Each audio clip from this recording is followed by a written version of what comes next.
Hello everyone, welcome back to the Tokyo Living Podcast Injury Edition. Today we're going to be talking about muscles. We're going to be talking about muscle strains, why they occur, and what to do when you're suffering one, and talk a little bit about that rehabilitation process. We're going to be focusing a little bit on hamstrings, just because they are the most commonly injured muscle, and also because we have the most research on hamstrings. I'll start by talking a little bit, and again, I'll try not to go too deep on this, but I do want to talk a little bit about the physiology of muscle, so what a muscle actually is, and what happens when a muscle is injured. And having an understanding of this may help understand why we do the type of rehab interventions that we do. A muscle is essentially a structure that attaches bone to bone in most instances, and when that muscle shortens, it brings those two bones towards each other. And so if we're talking about my arm, we have a number of muscles that flex the elbow joint. Some of them attach to the arm, some of them attach up into the shoulder, and then they attach down onto the forearm. So when those muscles shorten, they produce what we call flexion, so a bending action at the elbow. Now, I think most people understand this.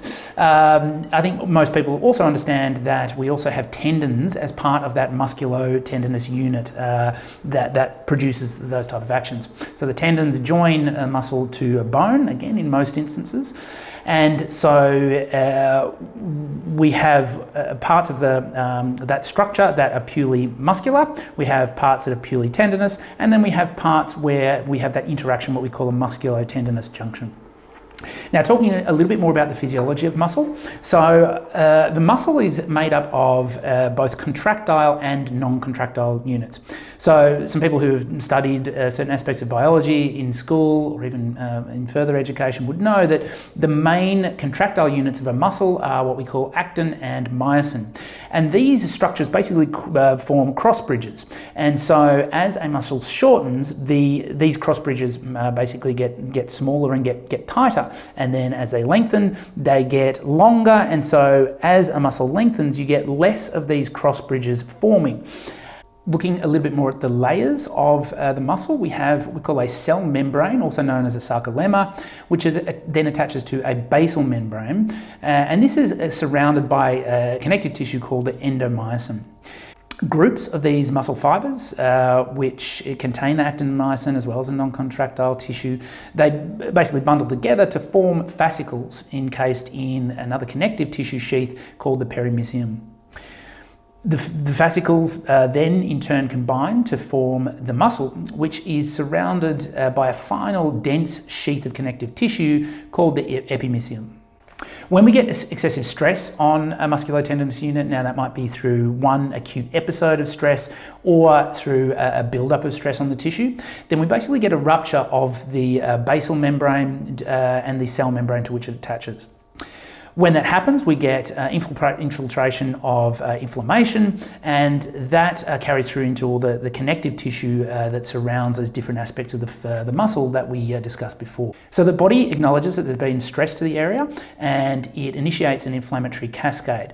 So we have white blood cells being sent to the injured area, and a process called phagocytosis starts, where essentially the body is performing like a bit of a cleanup job. So it's trying to remove some of the waste products, trying to remove some of the debris.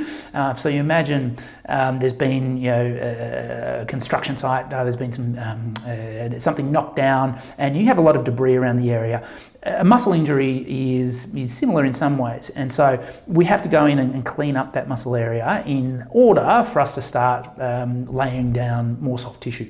As this site is being cleared and being prepared for repair, it basically stimulates these reparatory cells to be sent to the area to start building up new soft tissue. And that generally takes somewhere between sort of 48 to 72 hours for this inflammatory process to be optimized. Because of all the cellular activity that is going on in the area, we have stimulation of what we call nociceptors. I think we've talked about nociceptors in the previous episode when we talk about load, when we talk about direct tissue-specific load, but nociceptors are essentially danger receptors that are sending signals back to the brain regarding some sort of threat or harm in the area. And because this whole inflammatory process is occurring, these nociceptors are upregulated. So there's signals going back to the brain that there's something going on in the area. And that is what contributes to the production of pain. And in an acute injury, you have a somewhat reliable correlation between the amount of nociception that's occurring and the amount of pain that one is experiencing. Over the next several weeks and even months, and in some cases, even a year or two after the initial injury, we go through this rebuilding process where the body lays down soft tissue to try to recover the function that that muscle once had. Now, the soft tissue that's laid down never has the exact same properties of the original tissue pre-injury, and that's what we refer to as scar tissue. So some degree of scar tissue will occur after any injury. In some cases, in a very minor injury, it might not make any difference to the function whatsoever. If there's a significant amount of scar tissue, then that's maybe something we might see on a scan, and something that has the potential to more greatly influence the function of that muscle going forward.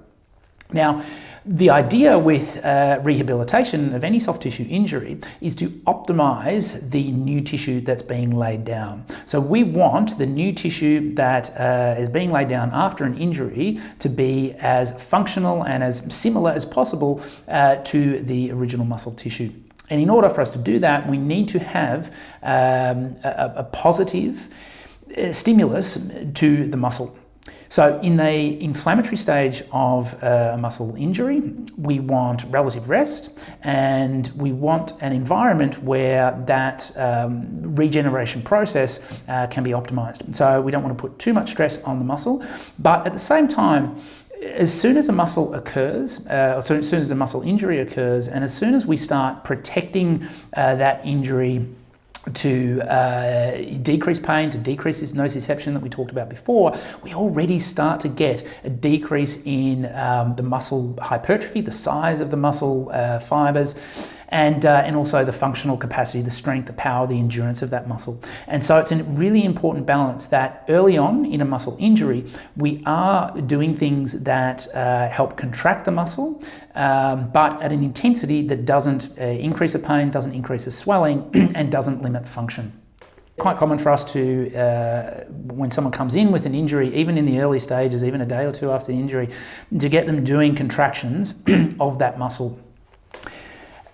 In general, we tend to perform these contractions in short muscle lengths. So as a general rule, muscle tears occur when the muscle is in a lengthened position. In order to stretch the muscle to the point where we have that rupture of the basal membrane and the cell membrane, it generally needs to be done where there are less of those actin and myosin cross bridges in contact with one another. So it's pretty rare that I say if I'm going to tear my biceps, I don't tear it when I'm holding something heavy here. It's usually when the muscle is on stretch. So that means that we can usually perform pain-free contractions in a shortened range of motion fairly soon after a muscle injury occurs. What we don't want to do early stages, and if you take away anything from this episode, I hope it's this, that please don't stretch muscles, muscle injuries in the early stages of the injury.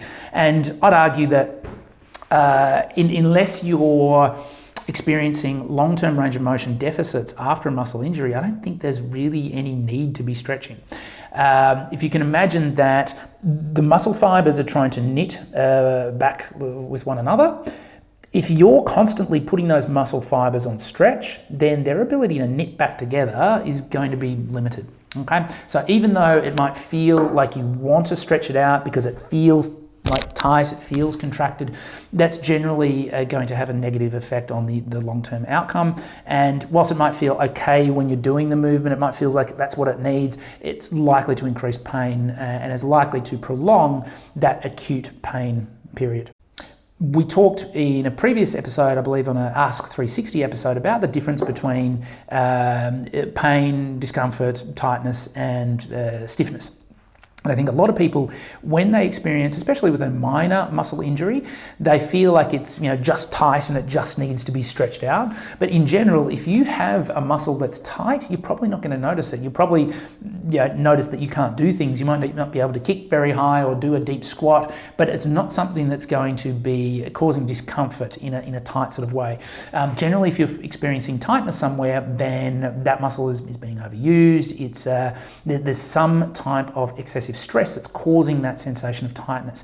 And so if you have a minor muscle injury, you might feel that there's that tightness, that there's something that should be stretched, but in general, it's not something that you should do. And of course, if you're unsure about the type of exercise, please go and see a qualified medical professional. So as that inflammatory process starts to slow down and we get more rebuilding of the tissue, then it's important that we continue grading the exposure of that muscle to load. So we basically challenge it with stronger contractions in order to kickstart that process of restoring function to the muscle so that we can rehabilitate the injury back to whatever level of function that person needs for their activity or for their sport. But also so that we can aid in the remodeling. And we call this process mechanotransduction. So it's basically, or mechanotherapy. So you're contracting a muscle in order to produce a cellular response that then leads to optimization of the new soft tissue that's being laid down.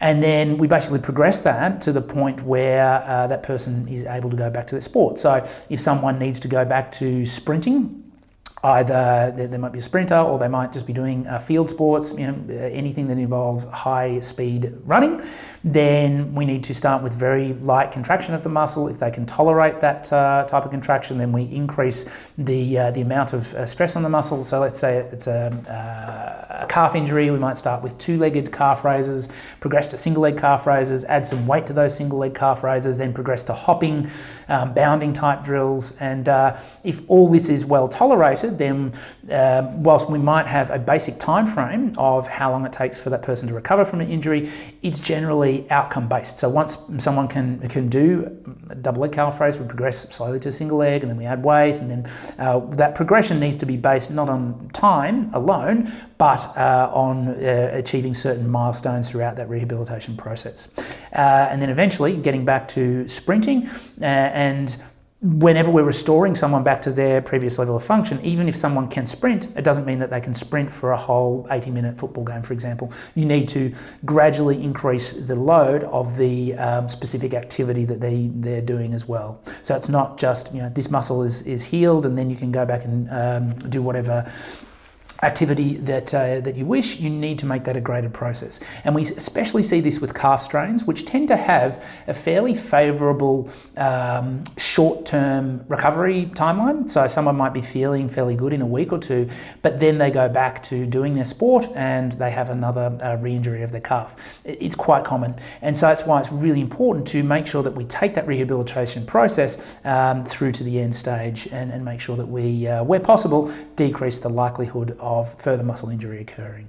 So we're going to talk a little bit about hamstring injuries in particular now. So hamstring injuries are our most common muscle strain. We do see a lot of strains in the quadriceps, in the calf muscles as well, but hamstrings are by far the most common or muscle injury that we see in sports, in a lot of sports. And this is not slowing down either. We've seen a 4% increase in the prevalence of men's soccer-related hamstring injuries between 2001 and 2015. And we also know that up to 43% of these injuries will actually reoccur within the same season. We have different gradings of injuries, and we use this in particular with the hamstring, but we can sort of apply this grading criteria to any sort of muscle strain.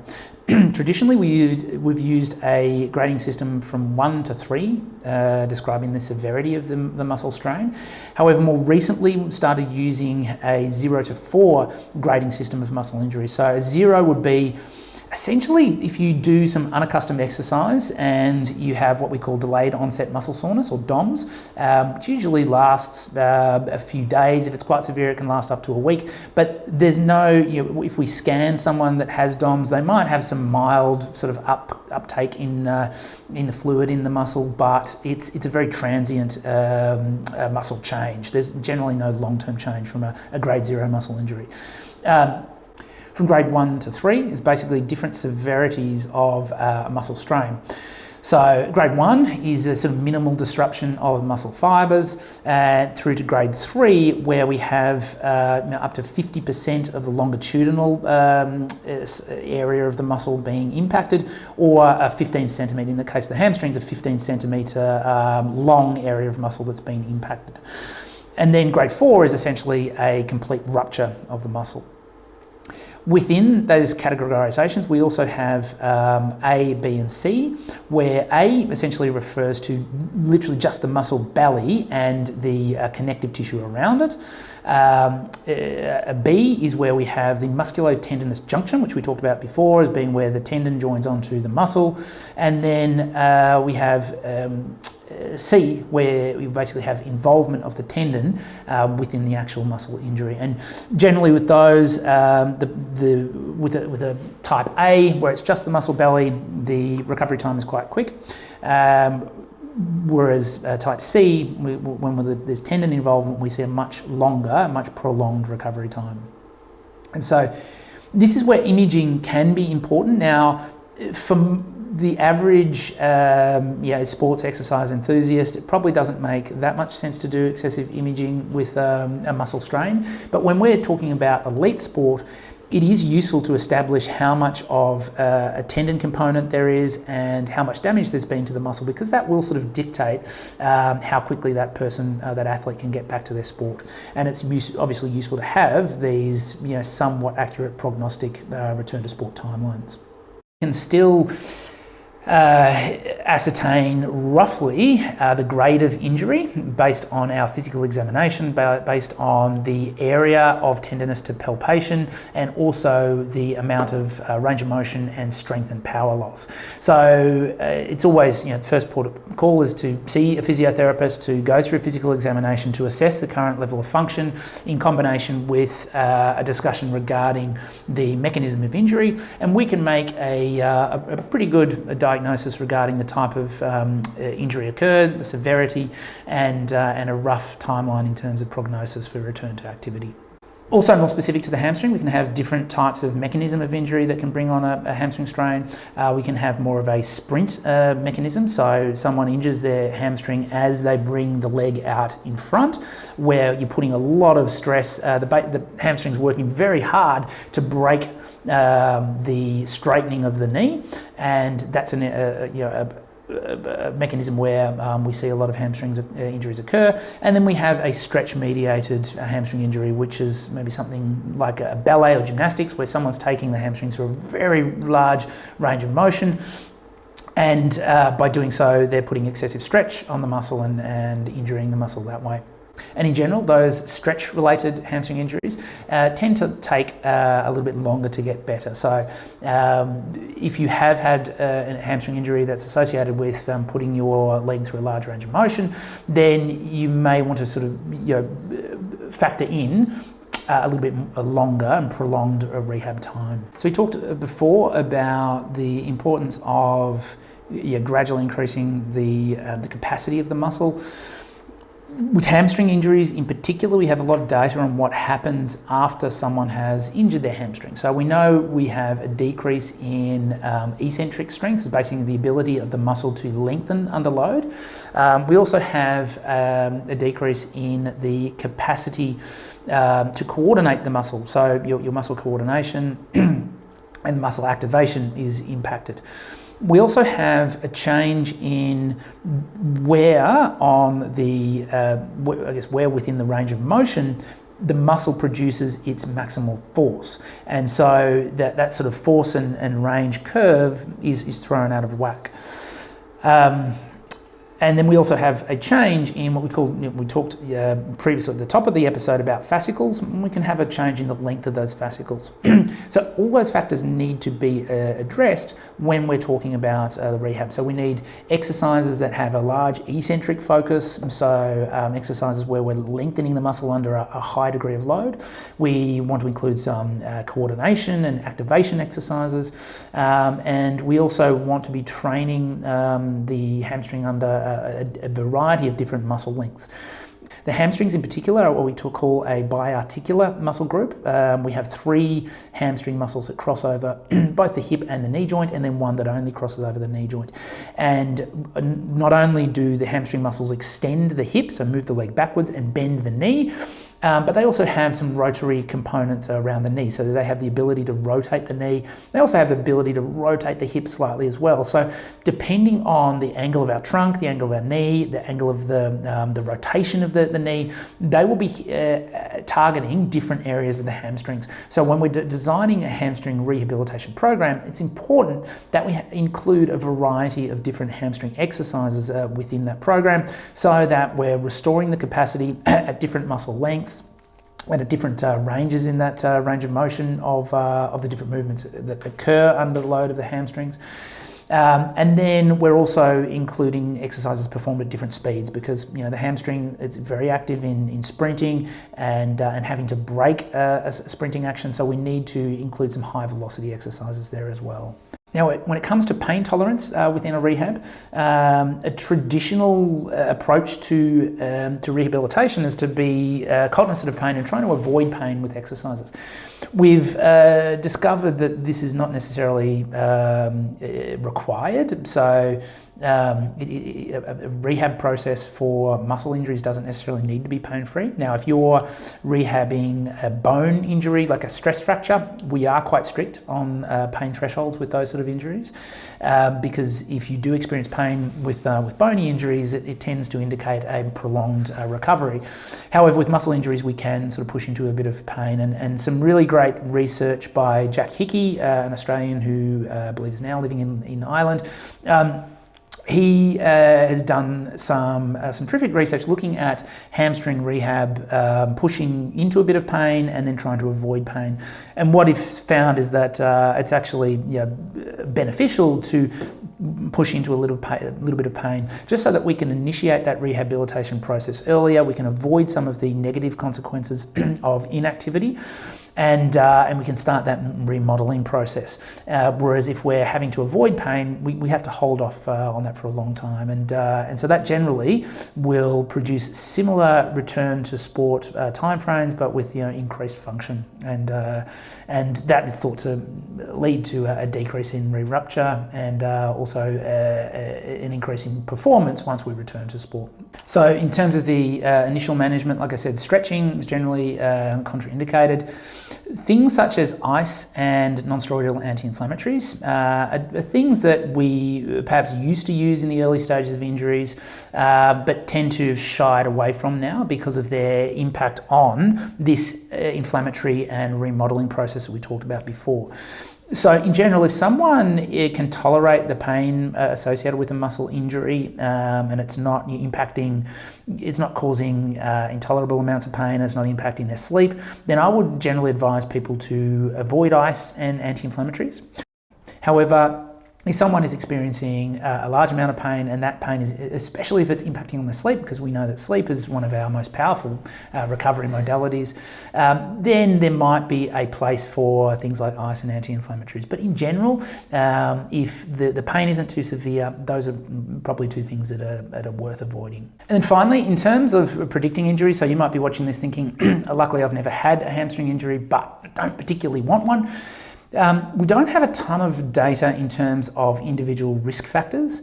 We know that age is a risk factor, but age essentially refers to anyone being over 23 as being an older athlete who is at risk of injury. And we know that past injury is a risk factor as well. So past hamstring injury and also past knee injury. So if you have had a past hamstring injury and knee injury, there is that increased risk of future injury. And because of that, you want to make sure that you're addressing any deficits that might be there, what we talked about before in terms of eccentric strength, in terms of power, in terms of coordination, to decrease the likelihood of future hamstring injury, or if you've had, like I said, a knee injury, making sure that the hamstring is fully rehabilitated as part of your recovery from that injury.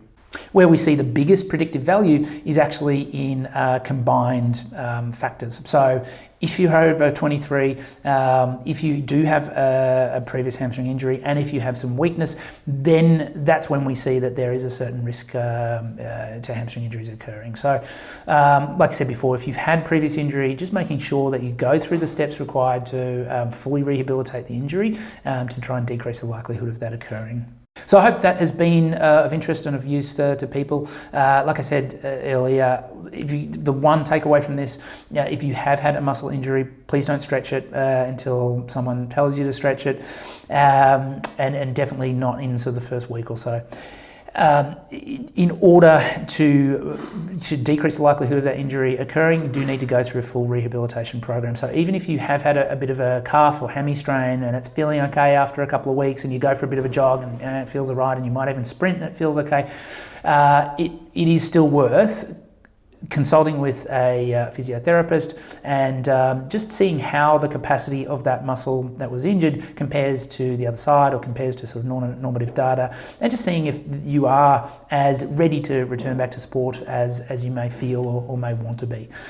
Because unfortunately, these type of injuries do have a high recurrence rate, and with every time that you have a recurrence of this injury, it makes it more likely for it to occur again. So thank you for listening and watching. Like always, if you have other topics that you would like us to talk about, please let us know, and I'll look forward to seeing you on the next episode.